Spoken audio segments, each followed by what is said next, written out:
Imagine a world where the oceans are not just water and salt, but the greatest untapped treasure on Earth.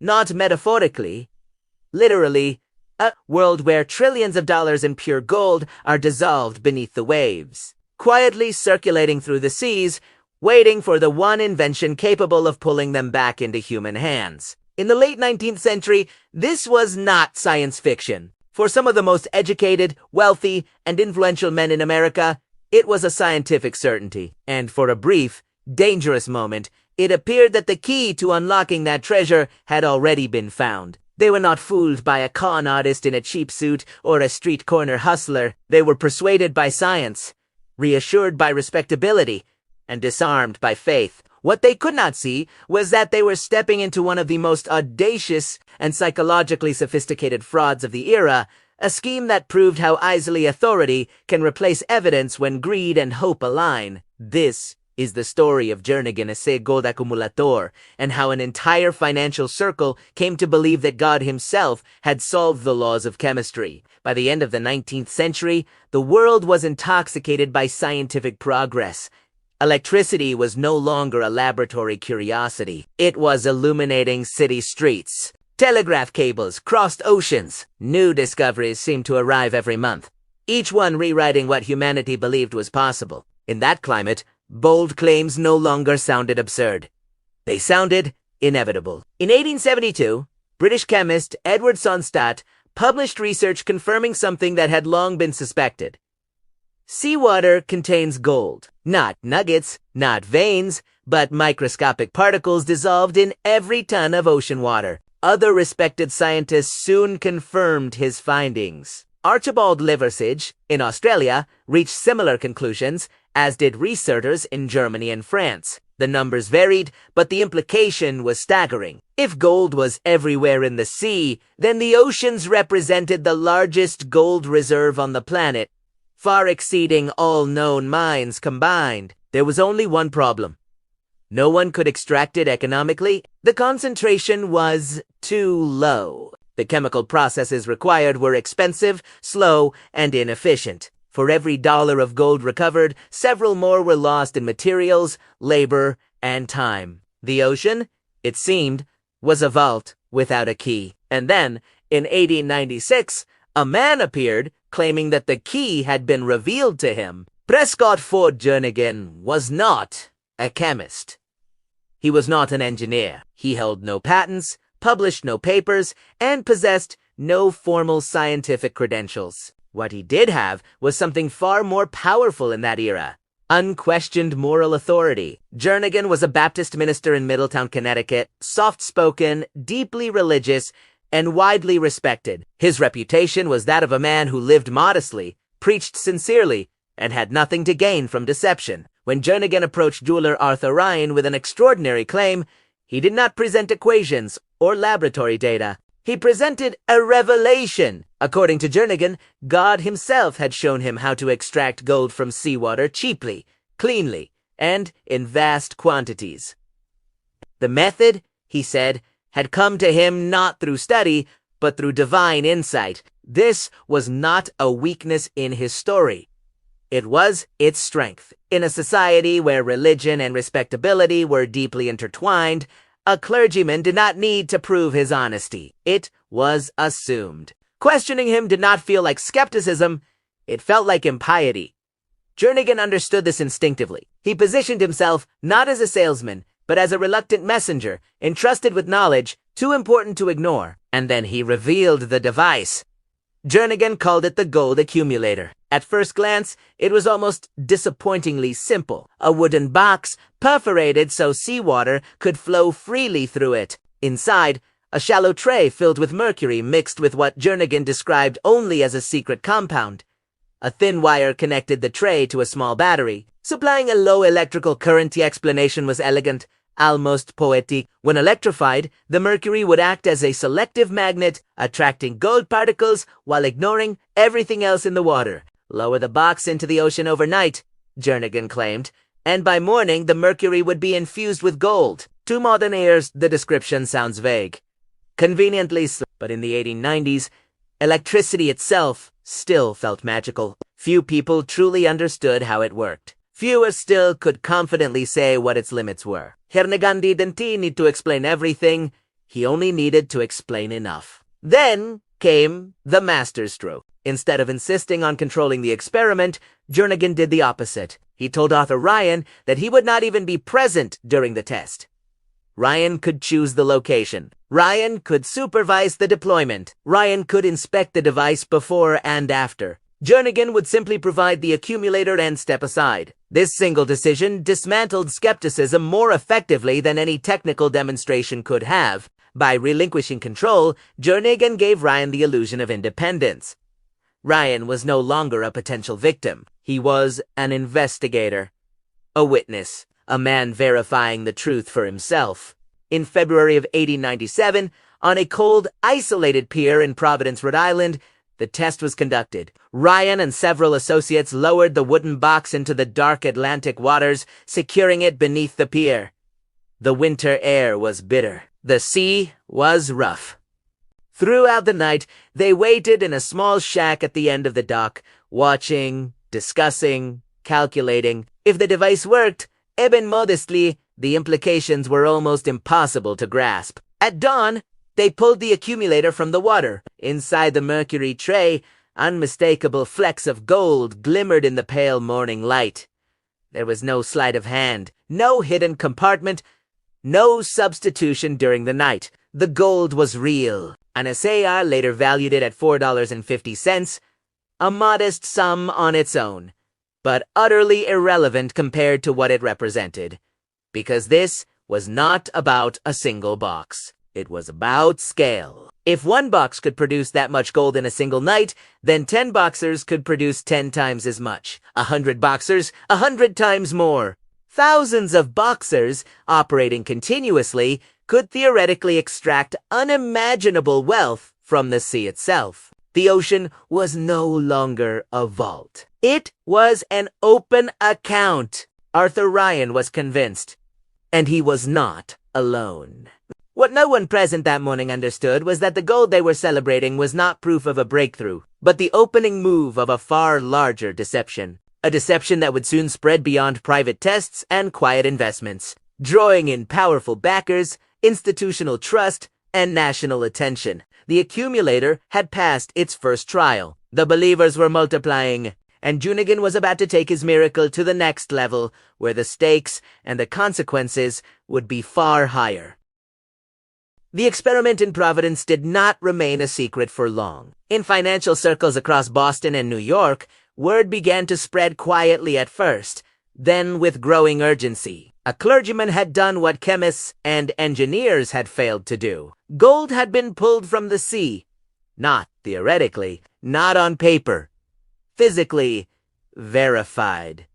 Weighed, assayed. And once that idea took hold, skepticism did not stand a chance. Within months, Prescott Jernegan, Arthur Ryan, and a group of well-connected investors formalized the operation. They incorporated the Electrolytic Marine Salts Company, a name carefully chosen to sound scientific, industrial, and legitimate. This was not a speculative venture, they insisted. It was the future of global wealth extraction. The company's early fundraising was effortless. Capital flowed in not because of aggressive marketing, but because of reputation. The board of directors included men whose names carried weight, businessmen, financiers, individuals whose presence alone acted as insulation against doubt. Fraud, after all, was something done by outsiders, not by men like these.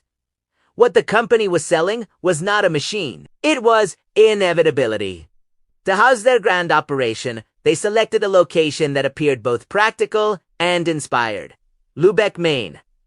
On paper, the choice was brilliant. Lubec sat near the easternmost edge of the United States, remote and sparsely populated. There were no rival industrial centers nearby, no curious journalists, no competing inventors watching closely. But Lubec offered something else, something Jernegan was quick to emphasize.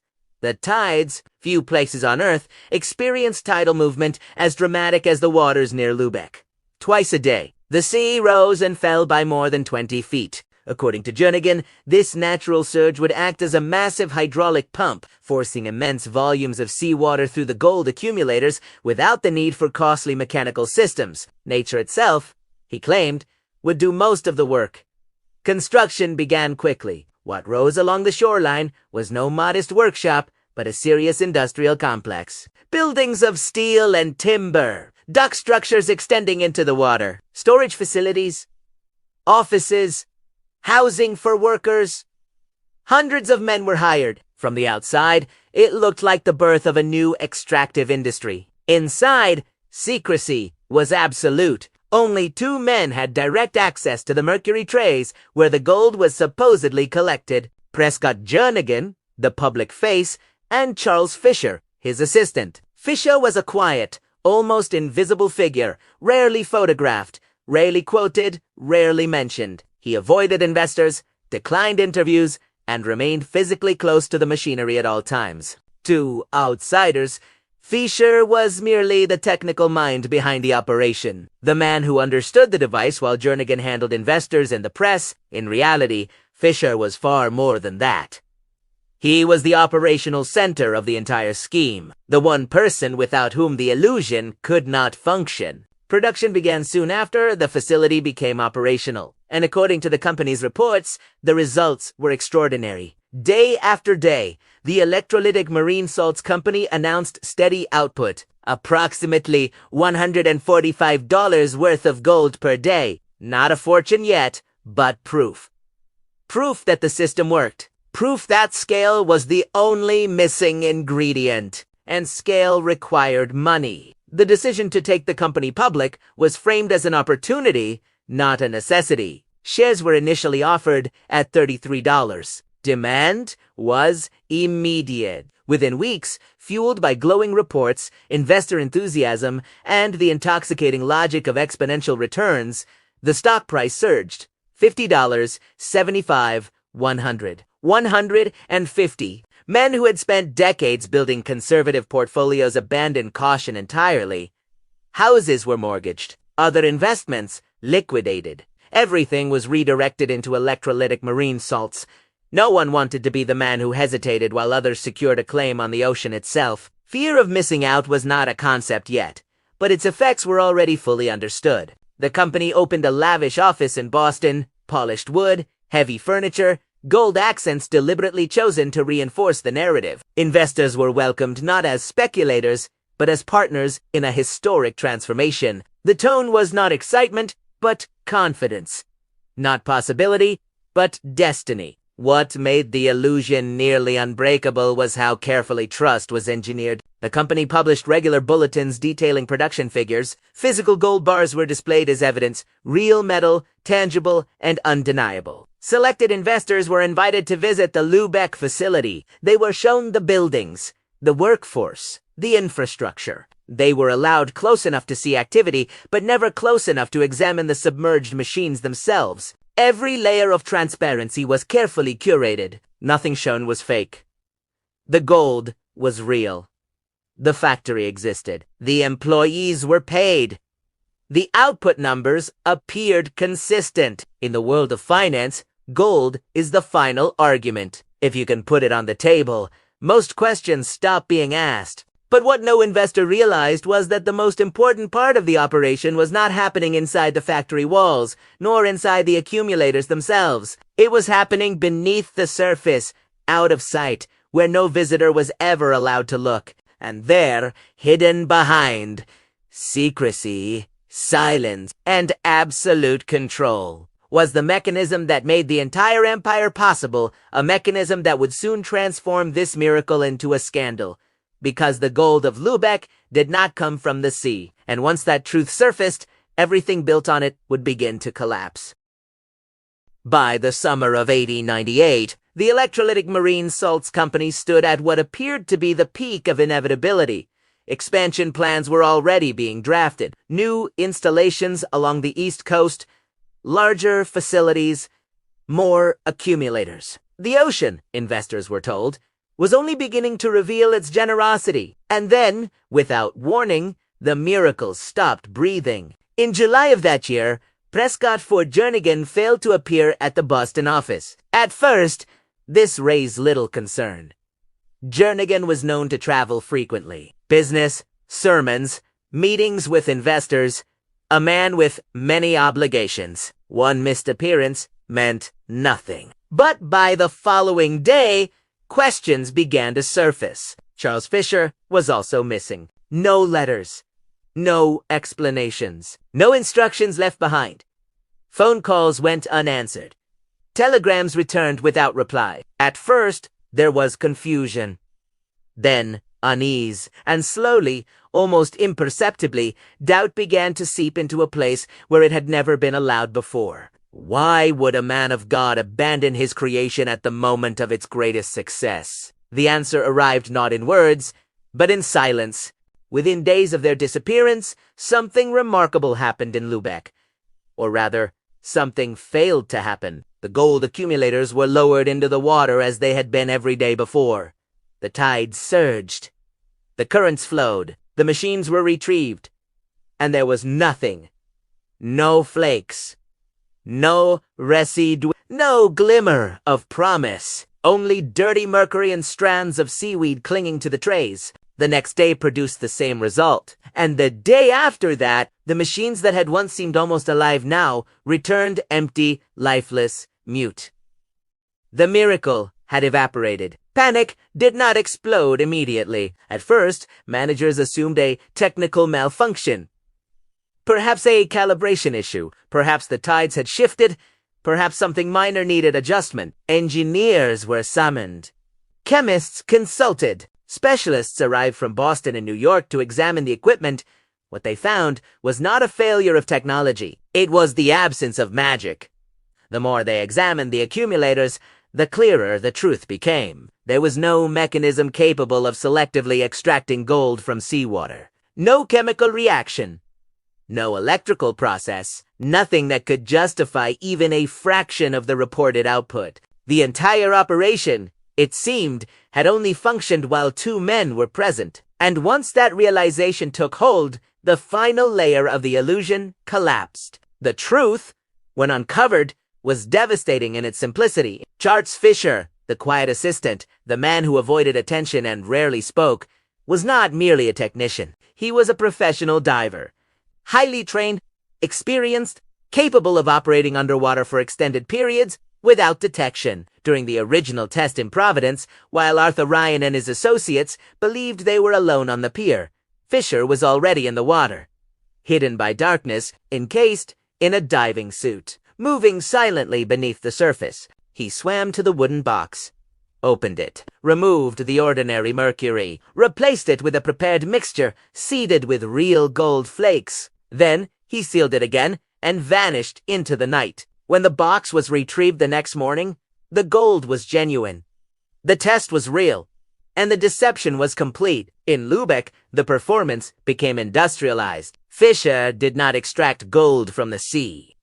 Planted Italiano. Using investor money, he purchased gold bars in Boston. He transported them discreetly to Maine, and under the cover of night, he dove beneath the docks and loaded the accumulators by hand. What investors celebrated as production was nothing more than their own capital cycling back to them in physical form. The secret ingredient was never chemical. It was human. Every report, every bulletin, every bar of gold proudly displayed in the Boston office had been placed there deliberately, manually, methodically. The illusion required discipline, timing, and absolute control, and Fisher provided all three. When Jernegan and Fisher fled, they took the illusion with them. Estimates later suggested that each man escaped with roughly $200,000, an astronomical sum at the time, equivalent to many millions today. Jernegan vanished into Europe under an assumed identity. Years later, perhaps burdened by conscience or seeking to reduce legal pressure, he returned $75,000 of the stolen funds. This gesture led some to believe that Fisher had been the true architect of the fraud, while Jernegan was merely its most effective salesman. Eventually, Jernegan settled in the Philippines, where he lived out the remainder of his life quietly, working as a school teacher. Neither man was ever prosecuted. Neither stood trial. Neither paid the price one might expect for orchestrating one of the most audacious financial deceptions of the 19th century. The investors, however, paid everything. Fortunes evaporated overnight. Reputations were ruined. Men who had once been considered models of prudence became cautionary tales. Some never recovered financially. Others never recovered at all. And so, the story of the gold accumulator ended not with a dramatic arrest, but with an empty ocean and a painful realization. This fraud did not succeed because investors were ignorant. It succeeded because they were confident. Confident in science, confident in authority, confident in their own ability to recognize opportunity. Jernegan did not steal with force. He stole with credibility. He understood that when a promise is large enough, when it carries the weight of religion, the appearance of science, and the validation of respected peers, even intelligent men will stop asking the most important question. Not how much can I make, but does this make sense at all? If you are still watching, it is because some part of you recognizes that this story is not confined to 1898. The technology changes. The language evolves. The oceans become blockchains. The accumulators become algorithms. But the structure remains the same, because sometimes the gold at the bottom of the sea is placed there intentionally, just to keep your eyes away from what is happening above the surface. And that is why stories like this still matter.